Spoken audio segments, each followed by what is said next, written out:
دوسروں کے لیے جلنے والے روشن جبکہ دوسروں سے جلنے والے راکھ ہو جاتے ہیں۔ یا اللہ ہمیں توفیق عطا فرما کہ ہم تیری تقسیم پر راضی رہ سکیں اور تیری مخلوق کے کام آ سکیں، آمین۔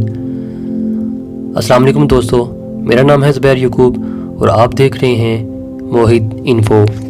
حضرت سلیمان علیہ السلام کو ایسی بے مثال حکومت اور سلطنت حاصل تھی کہ صرف ساری دنیا پر ہی نہیں بلکہ جنات اور طیور اور ہوا پر بھی ان کی حکومت تھی، مگر ان سب سامانوں کے باوجود موت سے ان کو بھی نجات نہ تھی، اور یہ موت تو مقررہ وقت پر آنی تھی۔ بیت المقدس کی تعمیر جو حضرت داؤد علیہ السلام نے شروع کی، ملک شام میں جس جگہ حضرت موسیٰ علیہ السلام کا خیمہ گاڑا گیا تھا، ٹھیک اسی جگہ حضرت داؤد علیہ السلام نے بیت المقدس کی بنیاد رکھی، مگر عمارت پوری ہونے سے قبل ہی حضرت داؤد علیہ السلام کی وفات کا وقت آن پہنچا، اور آپ نے اپنے فرزند حضرت سلیمان علیہ السلام کو اس عمارت کی تکمیل کی وصیت فرمائی۔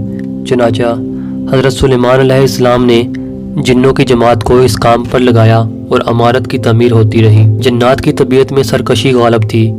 حضرت سلیمان علیہ السلام کے خوف سے جنات کام کرتے تھے۔ ان کی وفات کا جنات کو علم ہو جائے تو فوراً کام چھوڑ بیٹھتے اور تعمیر رہ جاتی، یہاں تک کہ آپ کی وفات کا وقت بھی قریب آ گیا اور عمارت مکمل نہ ہو سکی، تو آپ نے یہ دعا مانگی کہ اے الہی، میری موت جنوں کی جماعت پر ظاہر نہ ہونے پائے تاکہ وہ برابر عمارت کی تکمیل میں مصروف رہیں اور ان سبوں کو علم غیب کا جو دعویٰ ہے وہ بھی باطل ٹھہر جائے۔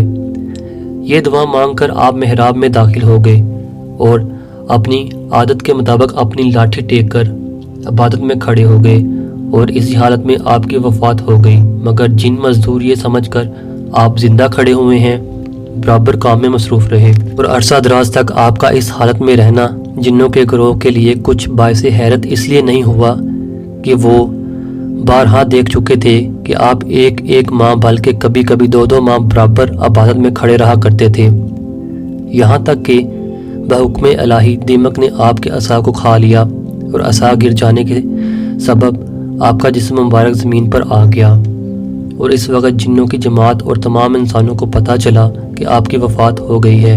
قرآن مجید میں اللہ تعالیٰ نے اس واقعہ کو ان لفظوں میں بیان فرمایا ہے کہ پھر جب ہم نے حضرت سلیمان علیہ السلام پر موت کا حکم بھیجا تو جنوں کو ان کی موت دیمک ہی نے بتائی جو ان کے عصا کو کھا رہی تھی۔ پھر جب حضرت سلیمان زمین پر آ گئے تو جنوں کی حقیقت کھل گئی۔ اگر وہ غیب جانتے ہوتے تو اس ذلت کے عذاب میں اتنی دیر تک نہ پڑے رہتے۔ میں امید کرتا ہوں کہ یہ انفارمیشن آپ کو اچھی لگی ہوگی۔